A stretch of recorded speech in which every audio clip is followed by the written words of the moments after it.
And here we are one more time. LarryCJohnson, my good friend. How are you doing? I am back. Happy to be with you. Glad I'm not in Italy freezing to death. Well, yeah. Don't start it. The other day, who was it that was telling me, oh, yeah, here we have 24 degrees. And I was like, yeah, thank you. Thank you very much for that. Yeah. Is that 24 degrees Fahrenheit or 24 degrees Celsius? Oh, Celsius. Yeah, Celsius. Oh, yeah, 24 Celsius. Yeah, so that's Brazil, because it's now summertime in Brazil. Exactly. It was, and it wasn't. I think it was São Paulo. São Paulo was 24, and I was like, damn. Yeah, because Washington D.C. a week ago, when Trump was inaugurated, it was 24 degrees Fahrenheit, which is, far from probably -7 Celsius. How much is it where you are now? Just to make me envy a little bit. So it's 75 degrees here right now, Fahrenheit, which I think is roughly about 20 degrees centigrade. And even during winter time, that's great. That's fantastic. Yeah. Today during afternoon, we had about 14, and I was happy. But the freeze is not killing me. The bills are killing me. Well, warming a house here in Italy. This is one of the consequences of Ukraine shutting off cheap energy flows from Russia, and sanctions. Yeah, it's not hurting the Russians. It's hurting people like you. Yeah, exactly. Well, as you guys say, play stupid games, win stupid prizes. Here's my prize. Yeah, LarryCJohnson, my good friend. I would like to talk this week.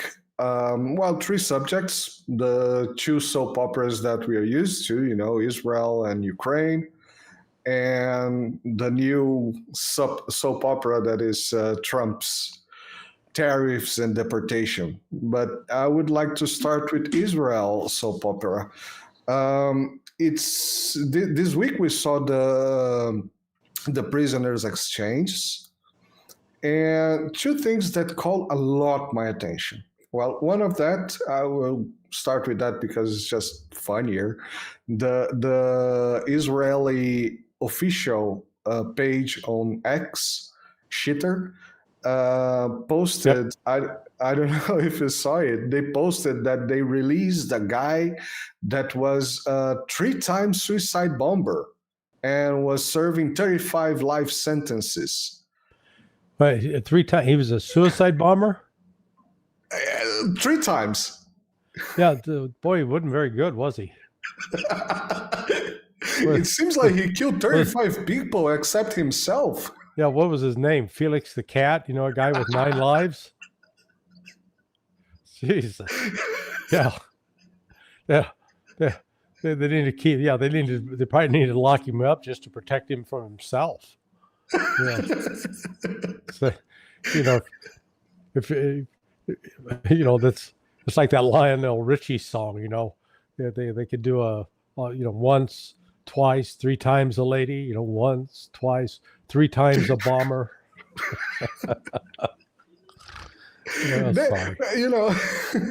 That guy with the ventriloque, I forgot his name. He should get his puppy instead of the was it Ahmed, the dead terrorist.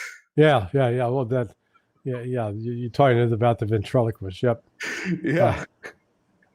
I kill you. I kill you. Yeah. That was I laughed very hard when I saw it. That's official. It's a brilliant comedy bit. The interesting part is that I don't see any perspective where that is good for Israel. I just cannot understand why they did it. There is no perspective where that. Why they did what? Why they posted this? They like, oh, see, we are exchanging for the life of our Israelis. We are exchanging 3 times suicide bomber. Yeah. How is that good for you to say? Well, Israel, these kinds of let's call them lopsided exchanges have been going on for years, and it's really the primary motivation why groups like Hamas and Hezbollah have taken hostages. The West cleans up the language and calls the people that Israel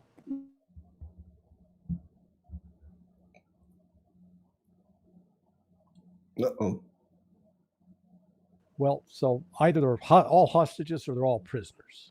So pick whichever language you want. The hostage one is far more emotional. Mm-hmm. But that it's exactly why Hamas grabbed the number of people that it did on its October 7th attack. That was the purpose. Because in the months leading up to that, Israel had been grabbing and taking hostage Palestinians. But unlike Hamas did it for the purpose of getting an exchange. Israel was doing it just for the purpose of, exterminating Palestinians, get them off the streets, pick up women, put them in prisons where they can't reproduce, where they can't have babies.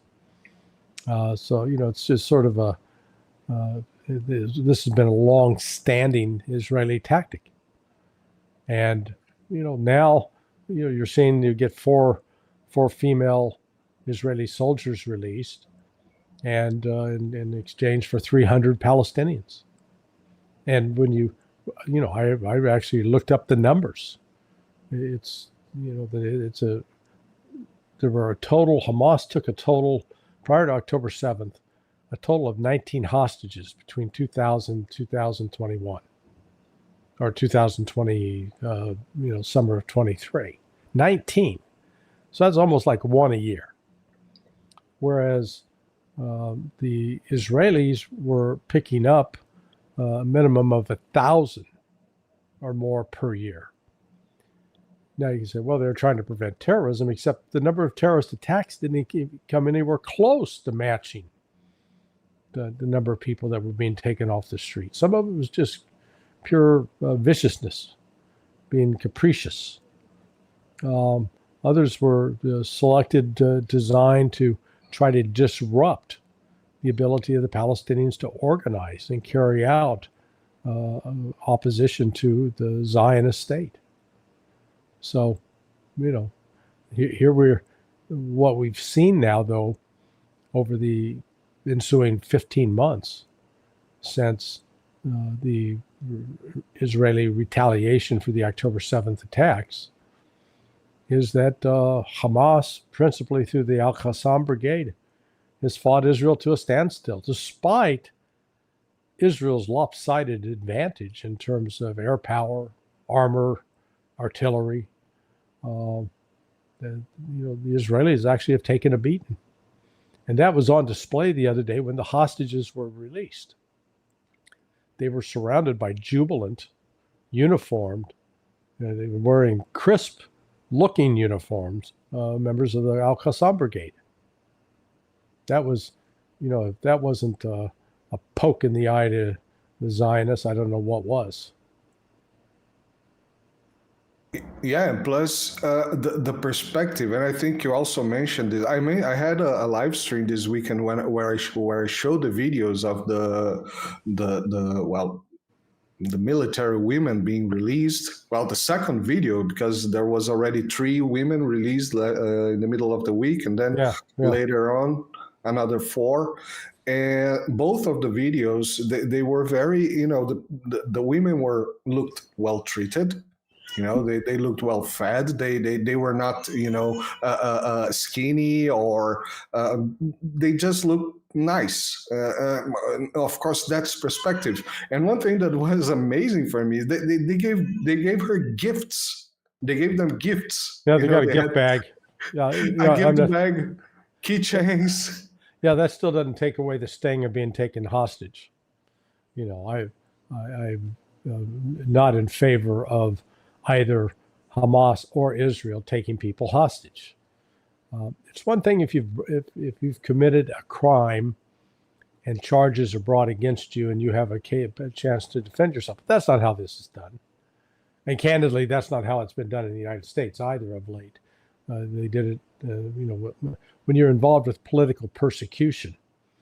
We've seen it in the United States in droves against the people, alleged insurrectionists of January 6th.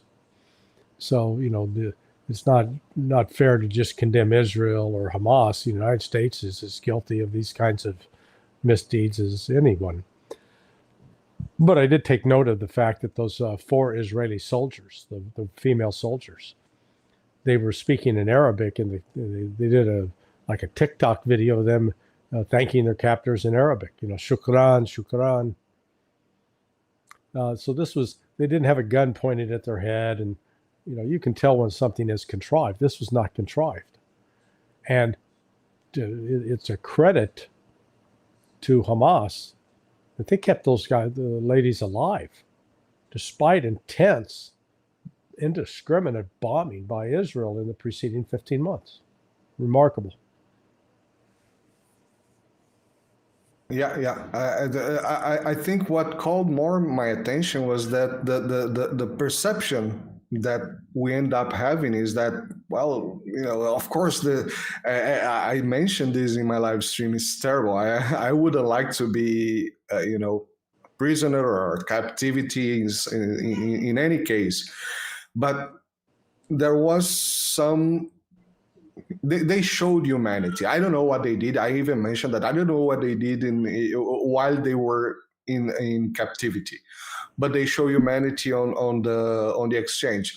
Right. I haven't seen the videos of the Palestinians being released, their condition, all that. Well, not this time. I've seen some of their videos. Yeah, the conditions of these people, they've been through hell. Some of them can barely walk. They have more the appearance of the Jews who were released from concentration camps in Germany, like Dachau, Bergen-Belsen, Sachsenhausen. Then, the Zionists really are behaving like Nazis. Yeah. Well, let's hope that this endure a little bit. The images of people going back to Gaza, to their homes, it's a little relieving. Let's hope for the best. Always. Yep. Waiting for the worst as well, unfortunately. Okay, so moving away a little bit for that, I would like to talk about Ukraine. I mean, the hell's going on there? They're losing so badly now. Or how's the situation in your view? And then we're gonna get for the last subject, which is Trump's attitudes about that. But about Ukraine, how do you see things unrolling there? Well, let's not worry about what I say. Let's look at what both the Ukrainians and Putin says. Budanov, the intel chief, said that unless they get negotiations underway, Ukraine will not exist in 6 months. Okay, so it's now January, so by July, Ukraine will be gone, eliminated. Putin was just did an interview within the last 10, 12 hours in which he said, hey, look, if the United States cuts off its military aid to Ukraine, this war will end in a month and a half. And I think that's right. So even if the United States continues to send weapons to Ukraine, it doesn't change the situation on the battlefield, because there are not cadres of trained troops waiting to get those weapons. You've got untrained, inexperienced, press-ganged soldiers that are not at all equipped to handle those weapons. They're just being thrown as cannon fodder into the front, and Russia has been moving steadily to the west. They've taken, in the process of taking Pokrovsk, They're taking Toretsk, Chasafjord, Velikia, Novoselka fell over the weekend. So these are significant, let's call them logistic hubs and defensive nodes for the Ukrainians. And once those collapse, I think the only thing that's left is like Kramatorsk to the west of that. Once that falls, then wide open to the Dnieper River, where, at this point we've seen Russia make advances of maybe now they're making 2 to 3 kilometers a day. Once Kramatorsk, Slavyansk falls, you'll be seeing them moving at the rate of 100 kilometers a day. And for those that perhaps are not paying attention on the situation there for a long time, 2 kilometers, 1 kilometer a day, it's a lot of land. On 2023, 2024, we were talking about meters a day. And that was, big advances, 100 meters, 200 meters. Those were big advances. Now talking about 2 kilometers a day, that's a lot. That's a lot. That's very fast. And yeah, that's especially pointed out because, of course, you're always correct when you say, after those cities, mostly you have open fields. All the way to the river. So they're not established defensive lines. They haven't built entrenchments. So that's the point. Yeah, and what I find very interesting what happened during this week was Putin said a lot of things, especially on the negotiation. That Zelensky has forbidden on the constitution. He put on the constitution that is forbidden to negotiate with Putin. And this week he started to say like, those were different times. I was a bit crazy that day. I got high or something like that, and I put those things on the constitution. Perhaps I shouldn't. Yeah. Well, it doesn't matter because Putin's made it very clear. That needs to be changed, or there will be no negotiation or talks between Russia and Ukraine. Yeah, real simple. Or even the United States. I think the point is very clear that anything that we do, even if we he'll talk to the United. Even if Ukraine hasn't corrected that, that's fine. The United States will still talk to Putin, but it's just it's not going to include any dialogue or discussion with Zelensky. Yeah. So just take Zelensky out of the equation. That's a simple step. It looks even simpler as we are seeing the things unrolling with the new administration. And since we are going to this topic, a lot of things. I would like to first ask you, how do you think the administration is behaving regarding the situation in Ukraine and Russia, of course. Then I want to talk about tariffs. Well, yeah, I mean, look, Trump has been briefed wrongly and accurately on what's going on in Russia and in Ukraine. He's been led to believe, he's been briefed by the CIA. And so it's important to recognize, the source of this information. CIA is telling them that, hey, Russia's suffering terrible, terrible losses. Not true, but that's what the CIA is telling them. And as a result, Russia can't continue fighting like this. Plus, their economy is just a complete wreck. It's destroyed. So that's what Trump has been told. That's what he believes. It's not true, but it's important to recognize it doesn't matter what we think is true or not. It's what he thinks that's important. And so when he starts off believing right away that this is that Russia is in such desperate condition, he naturally assumes, well, hell, I'll get right in there and they'll accept any deal I offer. Well, that's not how it's working out. And he's in, I think Trump's in for a very rude awakening, so to speak. He does not appreciate that Putin has little incentive to negotiate now. So, it's like if someone told me that, you were, you're trying to sell a car. Now, the reality is you've just won the lotto, okay? Just so let's say you got $500,000 sitting in your bank account.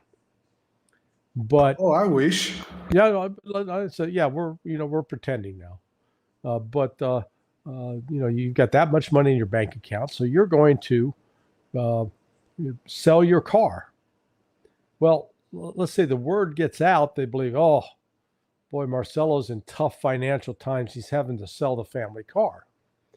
So a guy that thinks he's going to get a deal is going to show up and say, okay, hey, Marcelo, listen, yeah, I know you want $2,000 for that used car, but I give you $1,500 cash right now. He thinks he can negotiate you down because you're lacking in cash, when the opposite's true. And so the point I'm trying to make here is that is the situation that Trump believes that Putin is short of cash. And the opposite's the truth. And so unless Trump comes to recognize that, he's setting himself up for failure. Yeah. Well, let's hope he wakes up. Let's hope he wakes up very quickly. We'll find out. We'll find out. I mean, he's got to realize that the CIA is lying to him about this. I had seen by his facial, but I'm not a good facial reader, but it looks like this last Kremlin talks that, we don't care about that, what he just said. It looks like he got one of those oh shit moments. What? Are they not broken? And they don't need this? Why? I thought it would be, piece of cake. Yeah. Let's see if he gets anything better now. Larry, tariffs and the portions. This week, there was a very interesting fact that happened, that Trump tried to send an airplane with Colombians back to Colombia, and Colombia did not accept it. Then Trump said, okay, tariffs. We're going to impose tariffs and sanctions and all kind of things. Yeah. Then Petro came out and said, okay, if you're going to put tariffs on me, I'm going to put tariffs on you. Well, long story short, Petro, chicken out, and he accept and even send his plane to get the people. How do you read this happening? I have a very weird reading of this, but I would like to know, how do you read this entire situation that developed? Well, it was foolish on Petro's part to think that he could stand up to the United States. Colombia has no leverage here. They're a little pissant compared to the United States, economically, militarily. They cannot stop. So, and I think Trump chose to make an example of them, candidly. He's hoping that the Colombian president would take the bait, which he did, stupidly. the Colombian president saved face by saying, we're not going to allow a U.S. military plane to land here. I'll send my plane to pick these people up. Maybe serve them lobster and caviar and champagne on board while they flew back. Who knows? But the point was, they're no longer in the United States, and they had to be returned. They returned to Colombia. So no matter what kind of lipstick Petro wants to put on this pig, it's still a pig. It's still ugly, and those people are no longer in the United States. They're now in Bogota, Medellin, Cartagena. So he got beat. The thing I guess I worry about is Trump, learns the wrong thing from a lesson like this, makes it generalized. It assumes that, hey, I can use my tactic of bullying others against the Russians, against the Chinese, and they'll ultimately cave. That's not going to happen in the case of Russia or China, for that matter. They're too strong and too resilient for that type of strategy to work. What was your hypothesis?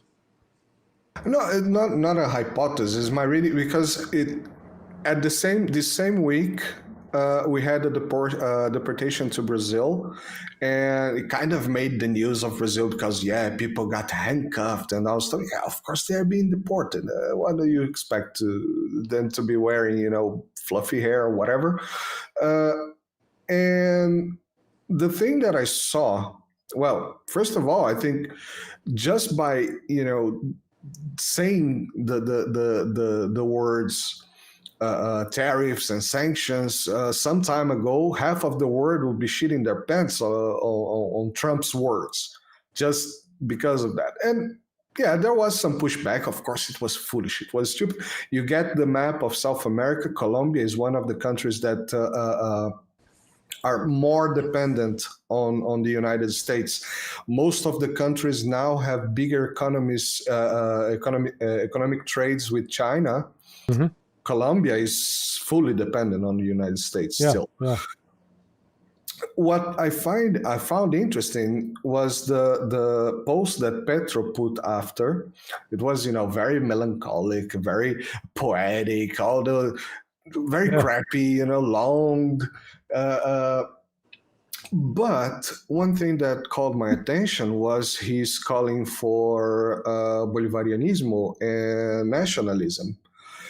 And just one day before, I'll send you the link. I had an interview with a diplomat from Venezuela, and he sent me the newspaper from Venezuela where Maduro and Petro, they were trying to get strategies together to fight the drug cartels and all that. Mm-hmm. At first moment, of course, it was stupid. He would never beat the United States. But don't you think that this could send a message to the Colombian people that oh, crap, the United States is not our friends? Because in Brazil, this is the message that I'm seeing is being portrayed a little bit. And I have friends that are, right-wing, not right-wing, the technical term, I think it's U.S. balls leakers, but they are like, Trump, he showed muscle and stuff like that. But a lot of people is like, what's going on? Why is he handcuffing, engineers from Brazil? They are probably Uber drivers in the United States or something like that. Why is he doing that? And looking at the long term, don't you think that this is being a bad image for the worldwide? I mean, not inside the United States, but for the rest of the world. Wait, let me see if I got this straight. You think that prior to Donald Trump coming in, that Latin America, that Central America, Mexico, South America, whether we're talking Brazil, Argentina, Chile, Colombia, Ecuador, that all these countries view the United States as a benign, kind Uncle Sam? You would be surprised. Is that what I'm hearing from you? Is that what you're saying? You would be surprised. Is that what you're saying? Yes. Okay. Jesus, where have you been? Have you not been paying attention? I'm going to send this to my friends. The United States has been treating the Chiquito Morenos, the little brown people, like little brown people for, good God, 100 years, 150 years. So, Trump is just actually now sort of, let's call him the more honest manifestation of it. Yeah. In the past, the United States would pretend to, would this be okay while we're running a coup, where they're trying to run a coup in Chile or installing a military junta in Argentina or in Guatemala or in Honduras or Salvador, please. So you would be surprised. If anybody's surprised about this, it's just they need to go back to school. They haven't been properly educated. Sorry, man. I didn't. You are absolutely right. I didn't mean to insult you. No, not well. To a big part of my life, perhaps me, but not now. I'm not saying I am. I'm just saying that you would be surprised. Hypothetically speaking, is that what you're saying? Yeah, I'm a friend of a friend. Someone asked. Yeah. No, I'm not kidding. You would be surprised how many people in Latin America, thinks that the best thing for Brazil, I would not say Latin America, I don't know that most of Latin America. The best thing for Brazil would be to be, dominated. Let's use the proper word, dominated by the United States, because the United States would bring progress and happiness and safety and all that to Brazil. I'm not kidding. Well, look, there's no denying that when you get into the favelas in Rio, that it's dangerous. Well, so are the streets in Bronx and Brooklyn and New York and in certain areas south side of Chicago.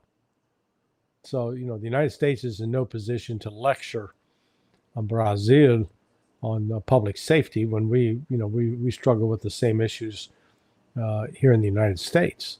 There's stories today in the New York Post about passengers. They arrested one crazy guy who'd tried to push a woman into a moving subway train. She was, seriously hurt, and he's like, he didn't care. He gets, maybe put in jail for a few hours, and he'll be released and be back out on the streets. So my only point in that is the United States is in no position to lecture anybody in Latin America, in Central South America, about public safety. Now, Brazil, have you ever seen those, cartoons where they get a guy and they put a kick me sign on his back or hit me? Well, Brazil's got one of those stapled to its ass, okay? Because it's now part of BRICS. It is a number one target of the United States, of the Central Intelligence Agency. They're going to be doing everything in their power to destroy Brazil and its ability to participate effectively in BRICS. So just pay attention. That's going to be happening this year. Brazil is in trouble. More trouble. We've been in trouble for the last 15 years or more. Right, even but more. But no, you're correct. It is. But now it's correct to call it more trouble. More trouble. Yeah. LarryJohnson, I know you have your time. I would thank you very much once again. Everybody remember, all the links are on the description for the shows. for Larry's channels and his participation in other channels. All the links in the description. If you like to help the channel to grow or to help, remember to go to sonar21.com. It's a must read every day. And that's it, my friend. I had more or less those questions for.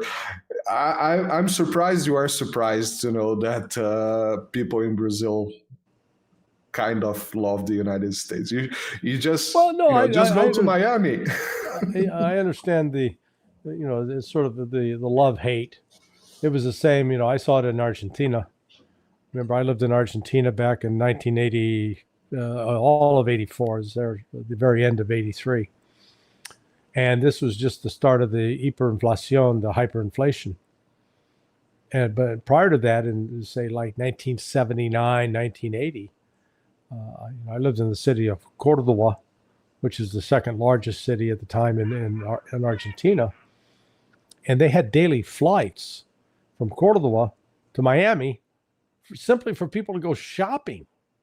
I mean, that was you had this enormously strong peso, the Argentinian peso. And, they were just, they're living on monopoly money, as I call it. And we're, flying back and forth to Miami to just go shopping for one day. It was crazy. But then it all came crashing down. And despite the crash, there was still this, they were enamorados of the dollar. The dollar was king, which is, the dollar has been, the king of Latin America for so long. And that's one of the issues that now I think Trump correctly sees vis-a-vis BRICS. BRICS represents a threat to the traditional dominance of the United States in Central and South America by virtue of the dollar. And that's what Trump is trying to stop. Yeah, exactly. Just to mention, during my youth, on TV, we were always seeing, go to Disneyland with this guy or that famous person. It was, United States was the point for Brazilians as well during the 80s and 90s. Europe was very rich people stuff. Remember, the Colombian drug cartels relied heavily upon Disney World. It started, I'm going to say, the mid 1980s. While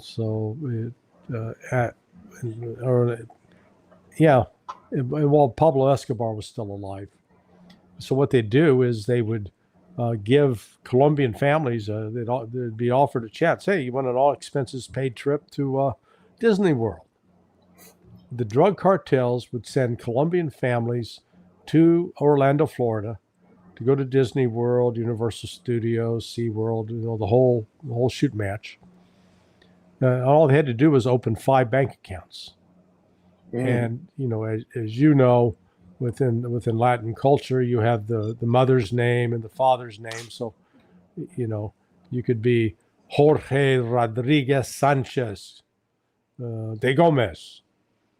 And so when these people would go in to open the accounts, they'd open up one as Jorge Gomez, Jorge Sanchez, Jorge Sanchez Gomez. They'd use all the different variations of the names. They'd open up 5 accounts. They'd be given, $50 for each account to get it open. And then when you open an account like that, you'd be given starter checks. And their job was they had to sign all those starter checks, but not fill them in. Then when they went back to Colombia, they turned in all of those checkbooks. And, they probably got a fee as well for the fact that they followed through, that they opened the accounts.